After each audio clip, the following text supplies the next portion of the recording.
Good afternoon, class. It's actually one of the first spring days happening this week. Less with the snow and more into the sun finally, especially under this so-called pandemic we're having. Um, Many people on the internet believe they're a part of something called a decentralized network. That there's still this assumption that when we use Google, Facebook, Instagram, and make so-called quote-unquote memes of our art, we're part of a decentralized network, and that the people will determine the supply and demand and goods of what is valued. And just like how value is socially constructed, um, decentralization is a myth. And things like decentralized individualism does not exist, and it's a recent fad among the postmodern types and kind of these neoliberalism. And it's actually what the state wants. The oligarchs in power want us to be decentralized. Decentralization isn't anarchy against the system, but something of the Great Reset and how the capitalist economy makes sure they socially control us all. So I'll further elaborate why there is something of a myth of decentralization and the decentralized individualism that is still valued among YouTubers, Facebook people, and people who believe in silly concepts like culture comp or metapolitics or the culture war. So I don't know if you know this man. This is Michel Foucault. And Foucault, whether you heard it from Jordan B. Peterson or some reactionary type, he's not a bad guy at all. Foucault was known for many things, but one of his interesting concepts was power knowledge, that power is based on knowledge and makes use of knowledge, and power reproduces knowledge in accordance to its anonymous intention. So what I'm saying is, or what Foucault is saying, is that there is a power dialectic, and power really is determined by this kind of strange bell curve between smart people and foolish people, and that, maybe if we were more enlightened, we wouldn't be exploited by such power concepts. And this is more on a cultural verge, and you're probably thinking to yourself, wait, does this mean that I should be criticizing white males and the patriarchy and white people in general who oppress black people? Well, no, that's the postmodern Herbert Marcuse type of ordeal that, unfortunately, Foucault was translated by. Now I can dig deep more into Foucault's power structure arguments, but something about the nature of decentralization it correlates to Foucault's topic on power relationships. Importantly, in the book Foucault and Neoliberalism, states that Foucault had much to do with the neoliberal state taking influence by him, and that much of new social control of neoliberalism took from Foucault. And what Foucault is being taught in academia is not the Foucault what he's really warning us about. And Foucault was warning us about Bitcoin and Ethereum. Foucault was warning about cryptocurrency.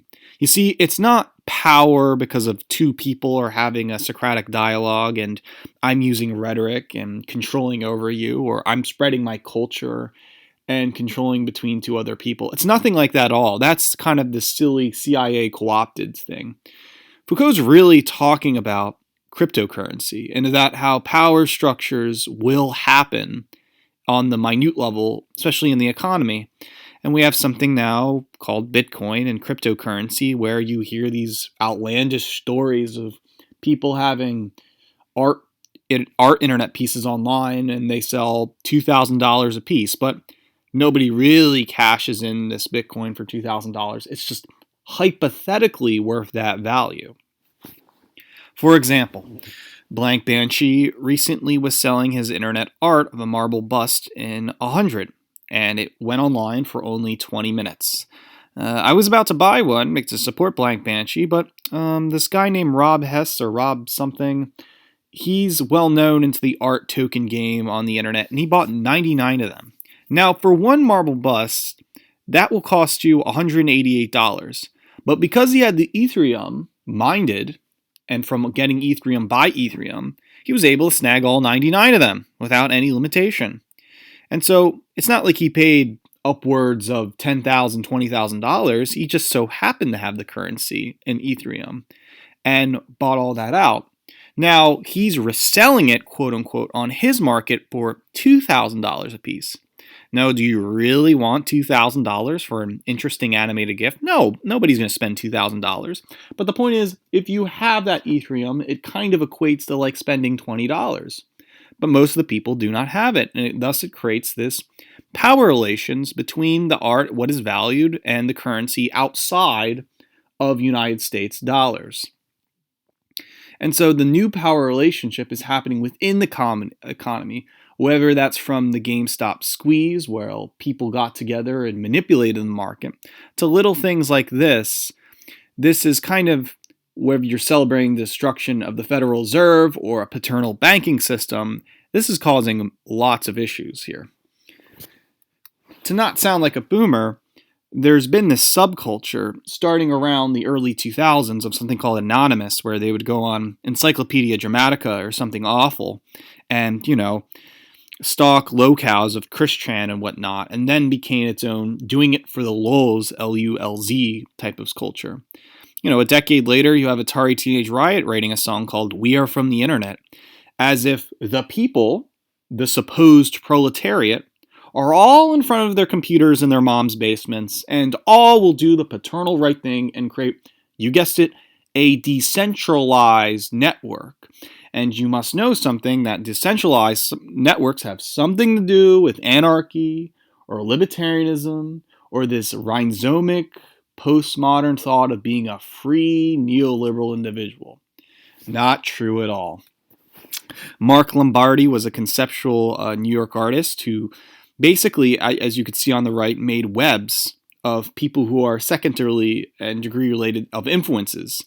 You'll find like Rockefeller selling child pornography by 3 degrees. And this creates this kind of weird Alex Jones conspiracy that Pizzagate is true.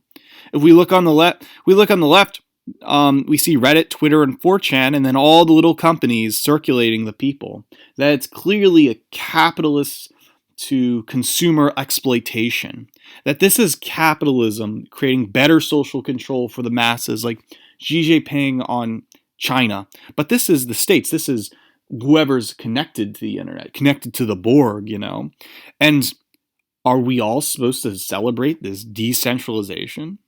That value is not determined by the race, the people, society, but determined by individual interest. Under the illusion of said individual interest, because we all know that these little pink dots are all exploiting people who think they belong to subculture. For example, when there is dissidence on the internet, such as creating Wojak memes and whatnot, and the whole internet memes was attacking the neoliberal establishment, which we call clown world. But then they get co-opted by the very people they're criticizing. So you can't criticize the soy boy anymore because now he's joking. You can't say simp to criticize women's behavior anymore because the white women took it over. White women are now co-opting the white Wojaks and saying, that's me, that's me. What is supposed to be reactionary and anti-liberal becomes co-opted by self-desire, solipsism, and the need to belong and emulate. And this is what you would call whiteness, white culture. Not admixture European people, but belonging to some suburban, middle-class, fake ideology to fit in while these little pink Mark Lombardi dots, because you're decentralized, right? Because you didn't make this meme up. Other people made this meme up. You want to belong. And so this desire to feel free does not advocate any whatsoever anarchist libertarian ideology. But the fame of like Sam Hyde or Frank Hassel is not the people's desire. It was all articulated and exploited through this fetishism of decentralization decentralized ideology and decentralized individualism. That supposedly you don't like, Frank Hassel. You like Frank Hassel sincerely, and the people like him. They know it's right. It's culture camp, supposedly. And again, many of these ideologies invested into what you would call leftoid thought of anarchist, which no government, you could say, is near left or right, or libertarianism, where freedom is something manifested in one. And again, I blame this fascination. I blame all anarchists, and I blame all crypto anarchists, supposedly, and I blame all libertarians for advocating this hellish system we're under, this hellish concept that supposedly decentralization, that I, pilleater, I'm an influencer. And if I get a blue check mark on Twitter, I'm going to get the house now in Beverly Hills for telling everyone to buy sneakers or listen to my long plays. Again, French philosopher Alain Badiou goes into the interest in metapolitics and how much of it's a fraud. This old 200-year-old modernist invention of the culture conf, that culture is worth winning, that you have to invade the TV, that politicians have, that, if gays are to be legitimate within the system, like Harvey Milk, then, see, there's this belief that, you must like homosexuals because your doctor's a homosexual, or that the school bus driver is a homosexual. And within our culture, you feel that it's normal and it's normalizing. And so this kind of social control in the last 100 years has been now obsessive, and fraudulent political parties from white nationalism to zoophilia believe in metapolitics. Well, I got bad news for you. All of it is nothing more than a byproduct of capitalism.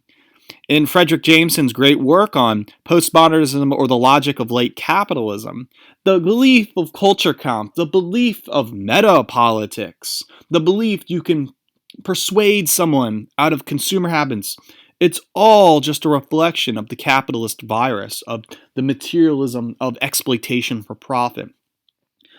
All of this can be changed overnight because the government can all tell us to wear a mask because there's a supposed pandemic outside.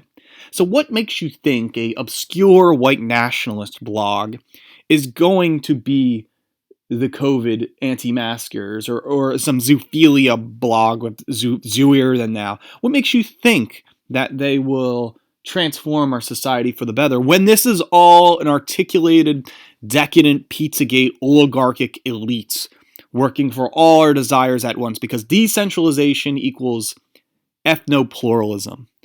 That it really isn't happiness, it's happiness in slavery. Decentralization is an impossible ideology. The works of René Girard, talking about mimemic desire, shows that human beings emulate one another, that we're just primates emulating what other primates want to do. And we blame our problems on the primates that we don't have, on envy.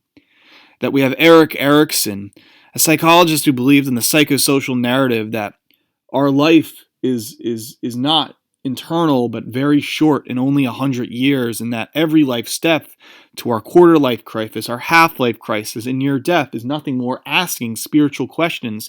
What am I supposed to do in this so-called society? If I'm isolated, if I'm solipsist in all the mind, then the psychosocial narrative hurts me back. That the psychosocial narrative pushes into Girard's mimemic desire. That what we think and desire is not something on the side of human liberation and freedom, or that anarchist and libertarian thoughts and even neoliberalism fall short of this silly art school, college dorm communism goes nowhere. Because we create a system that oppresses us, that we're not asking the real internal paternal values of society. So as long as we have decentralization, we have oppression ourselves. There is no freedom under decentralization. That we have no guiding spirit, no Promethean spirit anymore. The concept of decentralized individualism, by the way, as a little digression here, also tells people not to question one another. That if you're a part of decentralized, individualized network, that you cannot be blamed for that behavior. A pedophilic, a gay white nationalist neo-Nazi named Kevin Alfred Storm once said, "To determine the true rulers of any society, all you must do is ask yourself this question: who is that I am not permitted to criticize?" And that includes decentralized individualism. So if you belong to a network of gay, pedophile, white nationalists, and you're decentralized, and then somebody pins you down for a Mark Labarty guilt by association, they say, oh, we're a group of individuals. For example, Travis LeBlanc, who writes for Countercurrents, does not want to address the fact that Greg Johnson has peculiar agendas, and that, white nationalism is supposedly an organic people's movement of decentralized being, and that it's a giant umbrella term, and so as you want to put on this Pomo subculture mask, you're okay. This is the issue. This is the problem. We have people like this, that you have snobby, condescending people who tell you, oh man, that was 10 years ago. Why are you blaming that I was a gay white nationalist 10 years ago? Well, again, guilt by association, the concept of decentralization saves you from doing any criminal act, telling others that you're not supposed to speak what's really going on in that environment. Supposedly that we're all in this together as a cultural smart, proletariat who's all decentralized, looking out for one another. It's really arrogant and pretentious and pretty much postmodern to the core. And it doesn't work because there's always a capitalist master running over you. And this is what decentralized advocates do not understand. And all this is going to come down, and the only people who are going to benefit from decentralization are the rich oligarchs, who will create value at whim, never to get actual money, but to persuade people through Machiavellian nepotism. All of this is a part of a subcultural problem, what Jameson said, that we're not questioning the real issue at hand, capitalism. And once you can issue that, then you can have conversations about race and sexuality and work. So that's it. Class dismissed. Thanks for listening. And for any anarchists, don't let the door hit your butt on the way out.